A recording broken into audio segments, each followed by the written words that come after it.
আমাদের সবারই মাঝে মাঝে মন খারাপ হয়ে যায়, তাই না?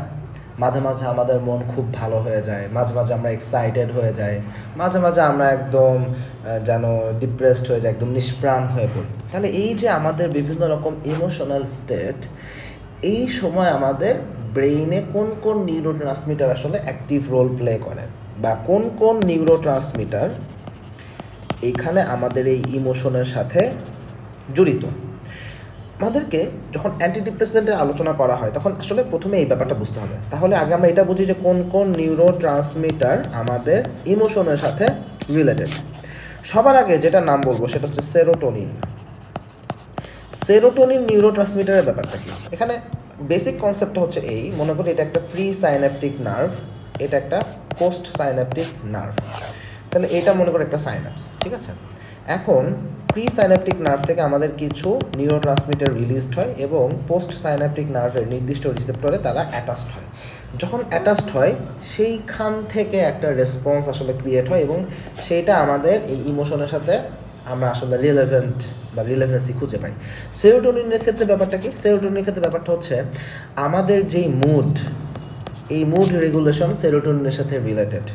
আমাদের যে মেমোরি সেটার সাথে সেরোটোনিন রিলেটেড। আমাদের যে হ্যাপিনেস, এই যে আমরা একটা সুখ অনুভব করি, এর সাথে সেরোটোনিন রিলেটেড। এই যে আমাদের খিদা লাগে, হাঙ্গার, এইটার সাথে সেরোটোনিন রিলেটেড। তাহলে mood, elevation of the mood, memory, একটা সুখী একটা মানে যে চিন্তা চেতনা, একটা হাঙ্গার, খিদা লাগার যে ব্যাপারটা, এগুলোর সাথে সেরোটোনিন আসলে একদম ডিরেক্টলি এগুলোকে রিলেট করে।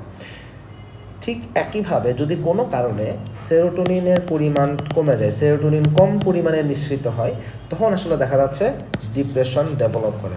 আসলে ব্যাপারটা এরকম যে যখন কোনো একটা পার্সন ডিপ্রেসড থাকে তখন আমরা আসলে অ্যানালাইসিস করে আমরা দেখতে পাইছি যে সেখানে সেরোটোনিন আসলে কম থাকে। ব্যাপারটা এইভাবে, কারণ একটা উল্টা পথে এটাকে আসলে বের করা হয়েছে যে যখন ডিপ্রেশনে কেউ থাকে তখন এই নিউরো ট্রান্সমিটার কোনটা বেশি কোনটা কম সেটা আসলে অ্যাসেস করা হয়েছে এবং সেখানে দেখা গেল যে এই মোমেন্টে সেরোটোনিনটা খুব কম পরিমাণে থাকে। সেই জন্য আমরা এইভাবে একটা সিদ্ধান্তে আসি যে ঠিক আছে, তাহলে ডিপ্রেশন যদি থাকে সেইখানে সেরোটোনিন কম থাকে, so low level of serotonin, এটাকে সরাসরি আমরা ডিপ্রেশনের সাথে লিঙ্ক করতে পারি। বাট ওভারঅল সেরোটোনিন এই কাজগুলোর সাথে রিলেটেড। তাহলে আমাদের এই ইনফরমেশনটা মাথায় রাখতে হবে। সেকেন্ডলি আরেকটা নিউরো ট্রান্সমিটারের কথা বলবো, সেটা হচ্ছে ডোপামিন। ডোপামিনের সাথে অ্যান্টিডিপ্রেসেন্ট এজেন্টের কোনো সম্পর্ক নাই, কিন্তু আমাদের স্বাভাবিকভাবে মনের মধ্যে প্রশ্ন আসবে যে ডোপামিন নিউরো ট্রান্সমিটার অবশ্যই তো কিছু না কিছু করছে, তো সেটা আমাদেরকে একটু জানতে হবে। স্যার, ডোপামিন নিউরো ট্রান্সমিটার আমাদের এক্স্যাক্টলি কোন রোলটা প্লে করে? আমাদের যে মোটিভেশনের যে ব্যাপারটা, মানে কোনো একটা কাজ করার মোটিভেশন থাকে না, যেমন হয়তো বা আমি চিন্তা করতেছি যে আমি অমুক একটা কাজ করবো, ওই অ্যাচিভমেন্ট আমি গোল, মানে ওই অ্যাচিভমেন্ট আমাকে গ্রহণ করতে হবে বা আমি ওই জায়গায় পৌঁছাতে চাই, সব কিছুর পিছনে একটা মোটিভেশন থাকে। সেই মোটিভেশনের সাথে ডোপামিন রিলেটেড। আমাদের যে প্লেজার, আমাদের যেই প্লেজার, সেই প্লেজারের সাথে ডোপামিন রিলেটেড। ব্যাপারটা কীরকম? মনে করি যে কেউ হয়তো বা ফেসবুক চালাচ্ছে, ফেসবুক চালায় সে একটা পোস্ট দিল, মনে করো পোস্টে 10,000 লাইক চলে আসলো, অটোমেটিকভাবে তার মন খুব ভালো লাগবে, তাই না? এটা এক ধরনের প্লেজার। সো এই যে প্লেজার, শর্ট টার্ম যে প্লেজারের জিনিসটা, ডোপামিন এটার সাথে সরাসরিভাবে জড়িত। আবার রিইনফোর্সমেন্ট, এই ধরনের যে ইমোশনাল ব্যাপারগুলো, এটার সাথে ডোপামিন আসলে সরাসরিভাবে যুক্ত। এবং আমরা আসলে দেখি যদি কখনো ডোপামিনের একটা ইমব্যালেন্স হয় সেখান থেকে অ্যাডিকশন ডেভেলপ করতে পারে। যেমন আমাদের সোশ্যাল মিডিয়া অ্যাডিকশন, প্রায় সব মানুষই এখন সোশ্যাল মিডিয়া অ্যাডিকশনে ভুগতেছে। তো এই ধরনের অ্যাডিকশন এই ডোপামিনের এখান থেকে আসলে চলে আসে। যে আমরা বলি যে বিভিন্ন রকম নেশা জাতীয় দ্রব্যের প্রতি মানুষের অ্যাডিকশন ডেভেলপ করে, ডোপামিন এটার সাথে খুব মানে গুরুত্বপূর্ণভাবে আসলে লিঙ্কড। এই যে আমরা বলি না সোশ্যাল মিডিয়া অ্যাডিকশন বা ইয়াবা অ্যাডিকশন বা ড্রাগ অ্যাডিকশন বা যত রকম অ্যাডিকশন আছে, সরাসরিভাবে ডোপামিনের এখানে একটা ইমব্যালেন্স একটা গুরুত্বপূর্ণ ভূমিকা পালন করতেছে। তাহলে ডোপামিনের ইমব্যালেন্স আমরা এখানে আইডেন্টিফাই করতে পারি। এছাড়া আরেকটা কন্ডিশন আছে, হচ্ছে শিজোফ্রেনিয়া, SCHI, শিজোফ্রেনিয়া। এটা একটা মানসিক সমস্যা আমরা বলতে পারি, একটা অর্গানিক ডিজিজ অবশ্যই। এই ধরনের কন্ডিশনে আমরা আসলে দেখি যে ডোপামিনের একটা ইমব্যালেন্স ডেভেলপ করতেছে। সো এখানে আমরা তাহলে দেখতে পাই যে এই কন্ডিশনগুলোর সাথে ডোপামিন জড়িত। তাহলে এগুলো আমাদের ইমোশনের সাথে কোনো না কোনোভাবে ইন্টারলিঙ্কড। বাট ডিপ্রেশনের সাথে আমরা সেরোটোনিনকে সরাসরিভাবে মেলাতে পারি। আরেকটা নিউরো ট্রান্সমিটার নিয়ে এখানে একটু আলোচনা করবো, সেটা হচ্ছে নরএপিনেফ্রিন।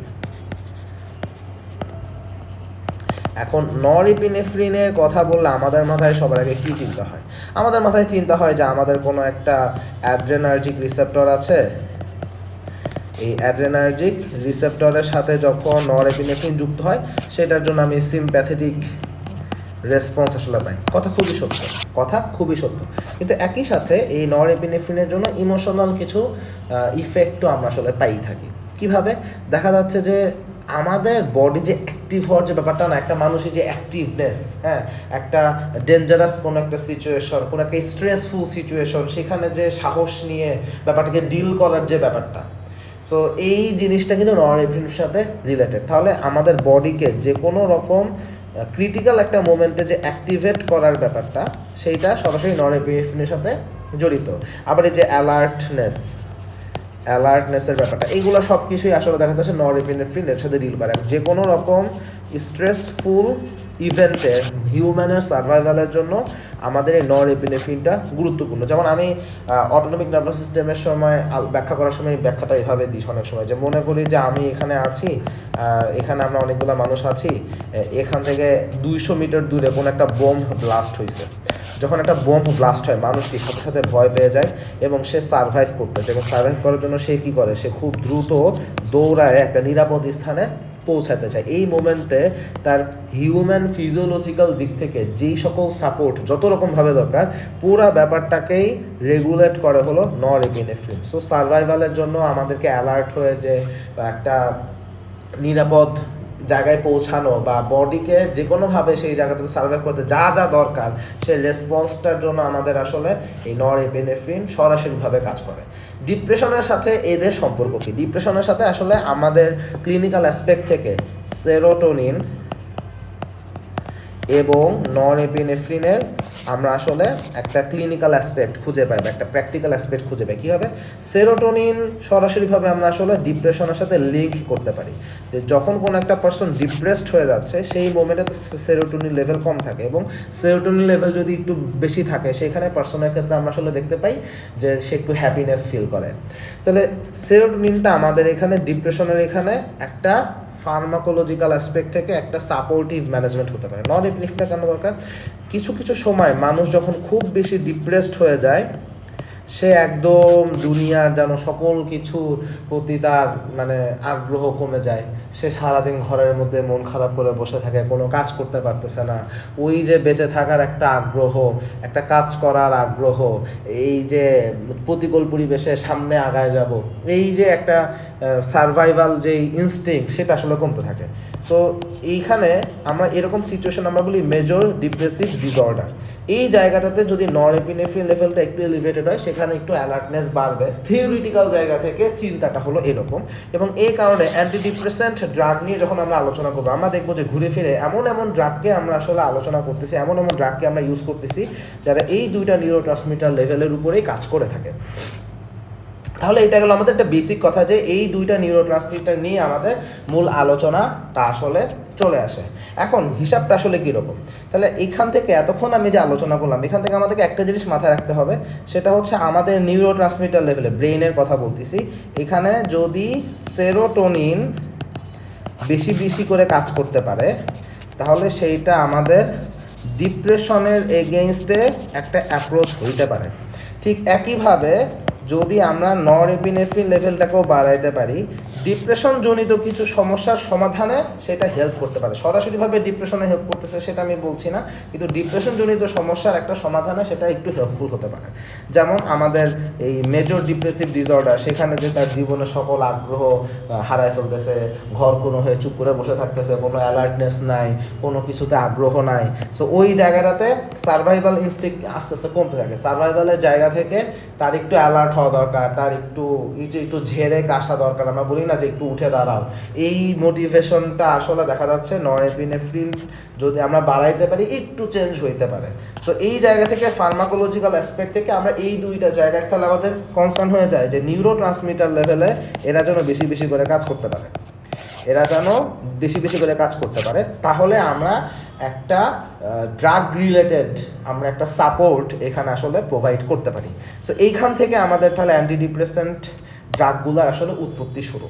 অ্যান্টিডিপ্রেসেন্ট ড্রাগের উৎপত্তির মধ্যে সবার প্রথমে যে ড্রাগটা আসলে আবিষ্কার করা হয় বা সবার প্রথমে যে ড্রাগগুলো আসলে ইউজ করা শুরু হচ্ছিল সেটা হচ্ছে ট্রাইসাইক্লিক অ্যান্টিডিপ্রেসেন্ট বা সংক্ষেপে আমরা TCA বলি। এটা হচ্ছে ট্রাইসাইক্লিক অ্যান্টিডিপ্রেসেন্ট। এই ড্রাগগুলো একদম ইনিশিয়াল লেভেলে আসলে বের হয় এবং এগুলো শুরুর দিকে মানে ইউজ করা হতো। এই ড্রাগগুলো কীভাবে কাজ করে? এটাগুলো কাজ করার ব্যাপার হচ্ছে আমাদের ব্রেইনে যেই নার্ভগুলো আছে, কিছু কিছু নার্ভ আছে সেরোটোনার্জিক, যে ওখান থেকে শুধুমাত্র সেরোটোনিনই রিলিজড হচ্ছে। তাহলে কিছু কিছু নার্ভ আছে আমাদের সেরোটোনার্জিক, কিছু কিছু নার্ভ আছে আমাদের যেখানে আমাদের নরএপিনেফ্রিন কাজ করতেছে। তাহলে আমাদের ওই নার্ভগুলোর উপরেও দেখা যাচ্ছে তারা কাজ করতে পারে। তাহলে ট্রাইসাইক্লিক অ্যান্টিডিপ্রেসেন্ট দেখা যাচ্ছে যে এখানে সেরোটোনিন কাজ করতেছে বা নরএপিনেফ্রিন কাজ করতেছে, এদের প্রত্যেকের উপরে কাজ করতে পারে।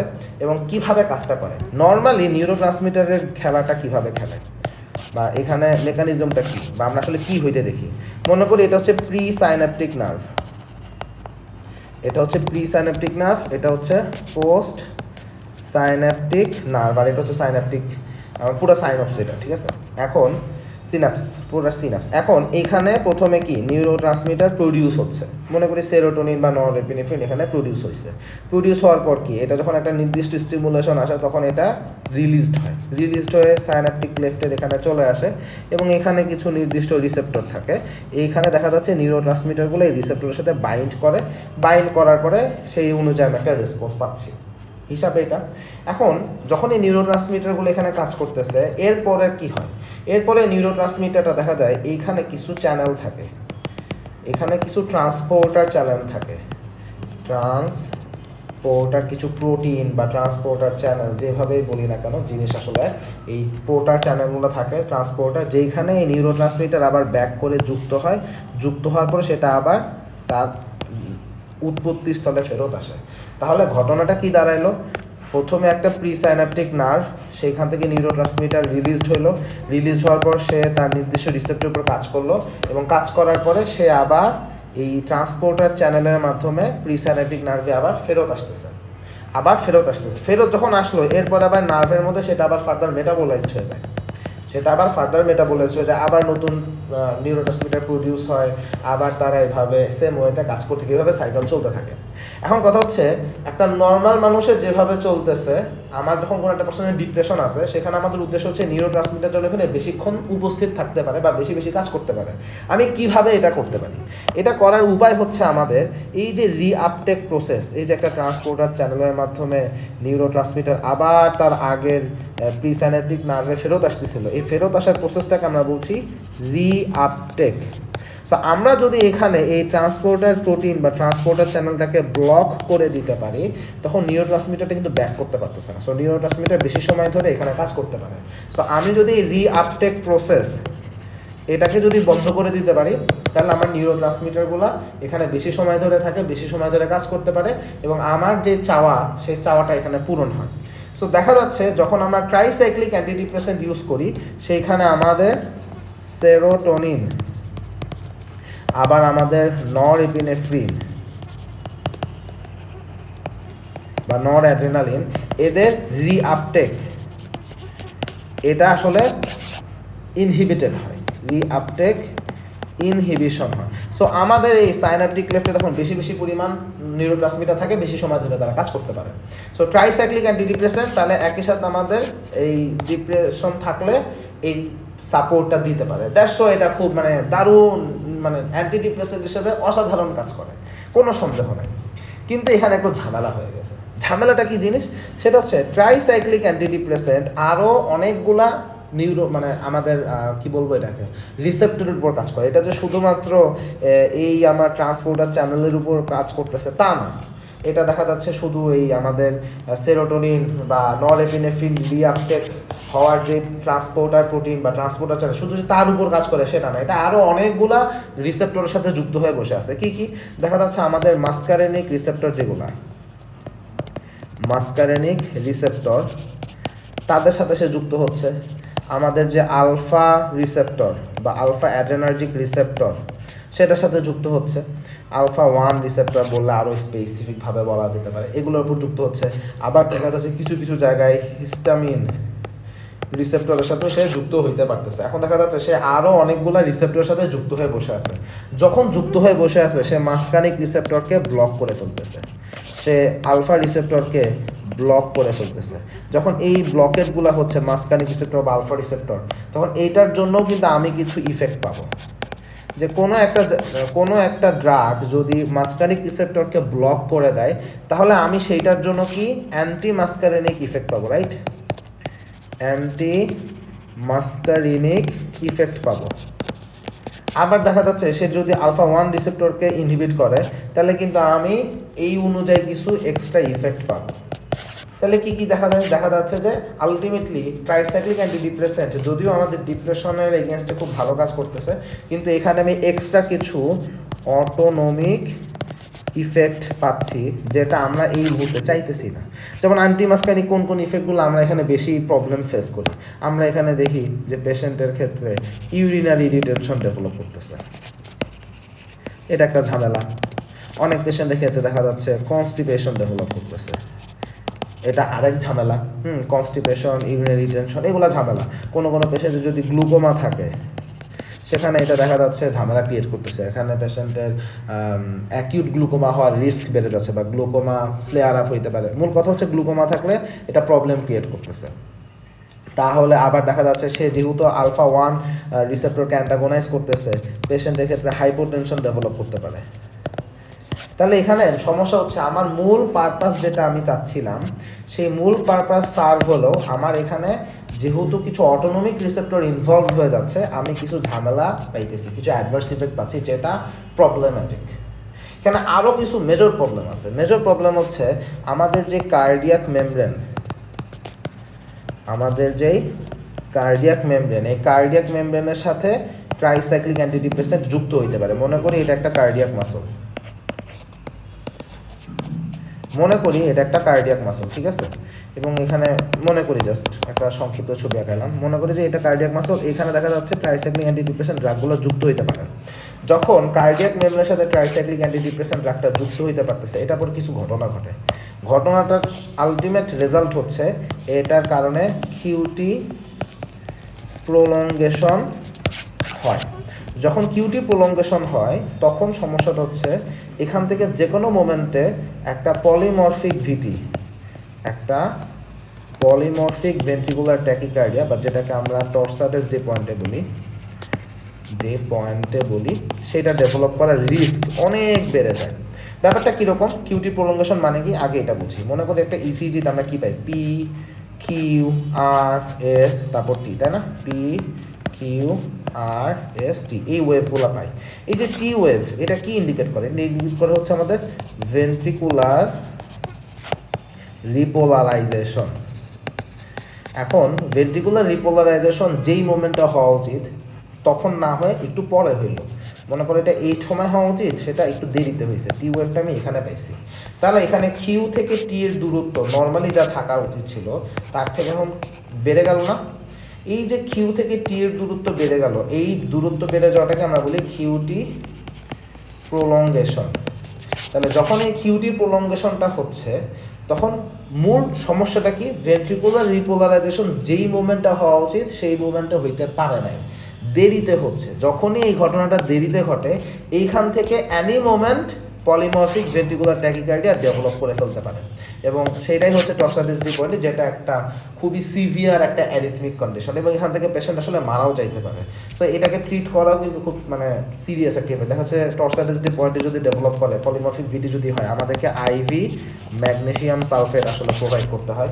এবং এই ট্রিটমেন্টের পরও যে পেশেন্ট সবসময় সার্ভাইভ করে ব্যাপারটা তা না, এটা খুব ক্রিটিক্যাল একটা কন্ডিশন। তাহলে দেখা যাচ্ছে আমাদের ট্রাইসাইক্লিং অ্যান্টিডিপ্রেসেন্ট যদিও আমরা দেখতেছি যে অ্যান্টি ডিপ্রেসেন্ট পারপাস খুব ভালোভাবে সার্ভ করতে পারে, বাট এইখানে আমার সাইড ইফেক্টগুলো খুব বেশি।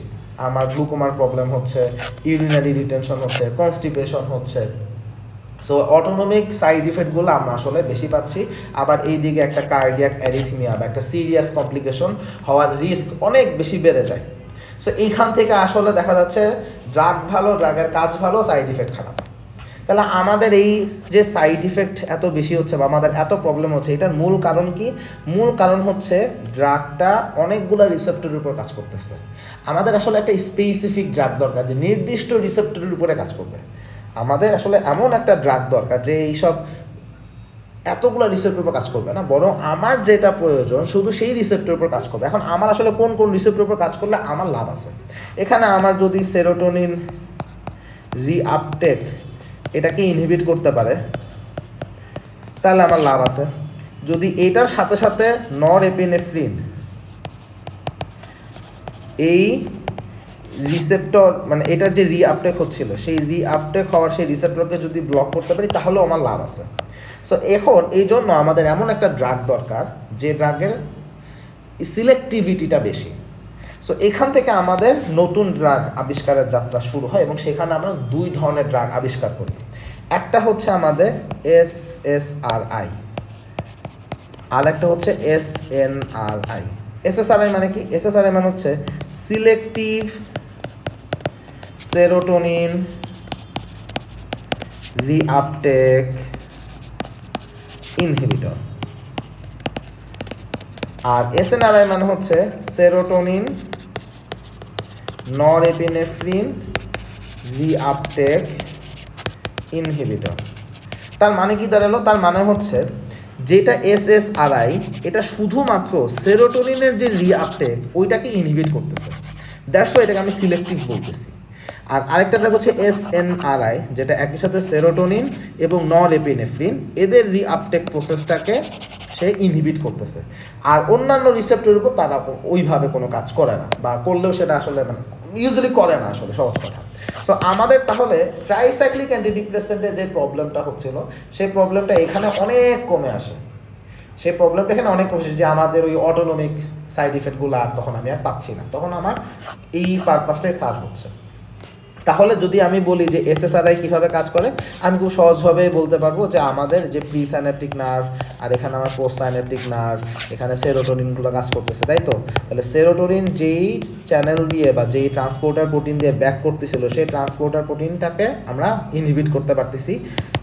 সো সেইখানে শুধুমাত্র সেরোটোনিনের কনসেন্ট্রেশনটা বেশি থাকবে। সো এটাই হচ্ছে আমাদের SSRI। আর যখন আমি SNRI এর কথা বলবো তখন আমি বলবো যে হ্যাঁ এই রিসেপ্টরের উপর যেমন কাজ করতেছে ঠিক এখানে আমাদের নরএপিনেফ্রিনের যে রিআপটেক ইনহিবিশন সেটাকেও আমরা যদি মানে রিআপটেক প্রসেস এটা যদি ইনহিবিট করতে পারি তাহলে নরএপিনেফ্রিনও বেশি পরিমাণে সাইন্যাপটিক লেফটে থাকবে, বেশি বেশি করে তার রিসেপ্টরের উপর কাজ করতে পারবে। সো এখানেও আমরা একটু ইফেক্ট পাইতে পারি, এটা হয়ে যাবে তখন SNRI। সো এখান থেকে আমাদের বেটার এজেন্ট তাহলে এই দুইটা এজেন্ট আসো, যেটা ট্রাইসাইক্লিক অ্যান্টিডিপ্রেসেন্টের সাপেক্ষে যদি আমরা কম্পেয়ার করি ডেফিনেটলি মানে সাইড ইফেক্ট কম। কিন্তু এখন আমরা যদি খুব কমন সেন্স দিয়ে চিন্তা করি, আমার ডিপ্রেশনের সাথে আমি যদি সম্পর্ক খুঁজি, সবচেয়ে বেশি সম্পর্ক কোন নিউরোট্রান্সমিটারের? উত্তর হচ্ছে সেরোটোনিন, তাই না? নরএপিনেফ্রিন কিন্তু সরাসরিভাবে ডিপ্রেশনের সাথে জড়িত বলি না, বরং ডিপ্রেশন হলে দেখা যাচ্ছে মানুষ মোটিভেশন হারায় ফেলে, কাজ করতে আগ্রহ থাকে না, ওই অ্যালার্টনেসটা চলে যায়, ওই যে মানুষ প্রতিকূল পরিবেশে বাধা বিপত্তিকে আমি কি বলবো যে এটাকে মানে দূরে সরিয়ে সামনে এগিয়ে যায়, এই রেসপন্সটা পেছনে এখানে একটু ইফেক্ট দেয়। কিন্তু আমি যদি খুব ভালো ঠান্ডা মাথায় চিন্তা করি, ডিপ্রেশন জিনিসটাই যদি তার কমে যায়, সে কিন্তু এখানে আর একটু বেটার সাপোর্ট নিজ থেকেই সে হয়তো বা ক্রিয়েট করতে পারে, বা সেইখানে দেখা যাচ্ছে পেশেন্টকে যদি আমরা যদি কাউন্সিলিং করি হয়তো বা এই ড্রাগটা না দিলেও কাজ হতে পারে। সো এখানে তখন আমাদের জন্য অ্যাকচুয়ালি বেটার অপশন চলে আসে সেরোটোনিন রিআপটেক ইনহিবিটর এই এজেন্টগুলো, বিকজ আমি যত সিলেক্টিভ হব আমার সাইড ইফেক্ট তত কম হবে। যে কোনো ড্রাগের ক্ষেত্রে আমরা সিলেক্টিভ ড্রাগ কেন খুঁজি? যেন সাইড ইফেক্ট কম হয়, যেন আমার প্রয়োজনীয় রিসেপ্টরের উপর কাজ করে, অন্য রিসেপ্টরের উপর অত বেশি কাজ না করে। এবং এখানে আসলে প্রচুর পরিমাণ ক্লিনিক্যাল ট্রায়াল দেওয়া হয় রিয়েল লাইফে, যে অনেকগুলো ড্রাগ আছে, কোন ড্রাগটা বেটার। এখানে দেখা যাচ্ছে দুইটা পেশেন্টের গ্রুপ নিয়ে আসা হয়, একটা পেশেন্টকে আমি হয়তো বা শুধুমাত্র SSRI দিলাম, একটা পেশেন্টকে হয়তো বা আমি SNRI দিলাম, এবং আমি দেখলাম যে এদের মধ্যে কাদের ইমপ্রুভমেন্ট বেটার। তখন এভাবে ক্লিনিক্যাল ট্রায়াল দিয়ে আসলে দেখা হয় যে কোন ড্রাগটা বেটার কাজ করে, এবং তখন যেটা বেটার কাজ করে সেটাকে সামনে নিয়ে আসা হয়। ক্লিনিক্যাল ট্রায়ালের পরে গাইডলাইনগুলো এভাবে সেট করা হয়। সো আলটিমেটলি বর্তমান সময়ে দেখা গেছে যে অ্যান্টি ডিপ্রেসেন্ট পারপাসে সবচেয়ে ভালো এজেন্ট দিন শেষে হলো SSRI এই এজেন্টগুলো। সো আলটিমেটলি আমাদের এখানে বেটার অপশন এই ড্রাগ। তাহলে আমাদের অ্যান্টি ডিপ্রেসেন্ট পারপাসে আমাদের কী কী ড্রাগ আছে? ট্রাইসাইক্লিক অ্যান্টি ডিপ্রেসেন্ট আছে, SSRI আছে, SNRI আছে। তাহলে এদের সবার মেকানিজম কিন্তু ঘুরে ফিরে সেই একটা জায়গার সাথেই আমরা পাচ্ছি, সেটা হচ্ছে আমাদের নিউরো ট্রান্সমিটার লেভেলে কাজ করে। নিউরো ট্রান্সমিটার লেভেলে কাজ করে এরকম আরেকটা ড্রাগ আছে, তার নাম হচ্ছে মোনোঅ্যামাইন অক্সিডেজ ইনহিবিটর, বা এটাকে সংক্ষেপে এভাবে লেখা হয়। এদের কাজটা কি? যখন আমরা নিউরো ট্রান্সমিটারের কথা বলছি, সেখানে একটা কথা বলছিলাম যে প্রিসাইন্যাপটিক নার্ভ এখানে যখন নিউরো ট্রান্সমিটার ব্যাক করতেছে, ব্যাক করার পরে কিন্তু মোনোঅ্যামাইন অক্সিডেজ নামের একটা এনজাইম থাকে, যেই এনজাইম আমার নিউরো ট্রান্সমিটারকে ব্রেকডাউন করে দিচ্ছিল। তাহলে এই যে নিউরো ট্রান্সমিটারকে ব্রেকডাউন করার ব্যাপারটা, তখন স্বাভাবিকভাবে কিছু নিউরো ট্রান্সমিটার কমে যায়, পরে আবার নতুন নিউরো ট্রান্সমিটার তৈরি হবে, সেটা আলাদা কথা। কিন্তু এই ব্রেকডাউনকে যদি আমরা ঠেকাই দিতে পারি, সেটাও কিন্তু দিন শেষে আমার নিউরো ট্রান্সমিটার বেশি হয়ে গেল না, বেশি থাকবে। সো বেশি করে পরে আবার বের হবে, বেশি করে কাজ করবে। সো এটাও একটা মেকানিজম। সো আমরা যদি মোনোঅ্যামাইন অক্সিডেজ এই এনজাইমটাকে ইনহিবিট করতে পারি, আমার নিউরো ট্রান্সমিটারের ব্রেকডাউন অনেক কম হবে। সো সেটাও আমার দিন শেষে পরোক্ষভাবে হলেও আমার নিউরো ট্রান্সমিটার লেভেলটাকে আসলে বাড়ায় রাখবে। সো এই ধরনের ড্রাগও আমাদের আছে, যদিও ড্রাগগুলো আমরা খুব ফ্রিকুয়েন্টলি ইউজ করি, বা ওইভাবে আমরা বলবো না, খুব একটা ইউজ আসলে করে না, বাট স্টিল এরকম এজেন্ট আছে। তাহলে আমাদের এই নিউরো ট্রান্সমিটার পাথওয়েকে কেন্দ্র করে আমরা মোট 4 ধরনের ড্রাগের নাম বললাম। একটা হচ্ছে ট্রাইসাইক্লিক অ্যান্টিডিপ্রেসেন্ট, একটা হচ্ছে সিলেক্টিভ সেরোটোনিন রিআপটেক ইনহিবিটর, একটা হচ্ছে সেরোটোনিন নরএপিনেফ্রিন রিআপটেক ইনহিবিটর, আর একটা হচ্ছে মোনোঅ্যামাইন অক্সিডেজ ইনহিবিটর। তাহলে এই 4টা এজেন্ট আছে যারা আমরা এই নিউরো ট্রান্সমিটার লেভেলে দিন শেষে তাদের মূল উদ্দেশ্য হচ্ছে সেরোটোনিন, একটা সিঙ্গেল উদ্দেশ্য যদি বলি, সেরোটোনিনের কনসেন্ট্রেশনকে আমাদের যে সাইনাপস সেখানে রাখা, যেন নিউরো ট্রান্সমিটার হিসেবে সেরোটোনিন বেশি করে কাজ করতে পারে, বেশি ইফেক্ট আসলে রাখতে পারে।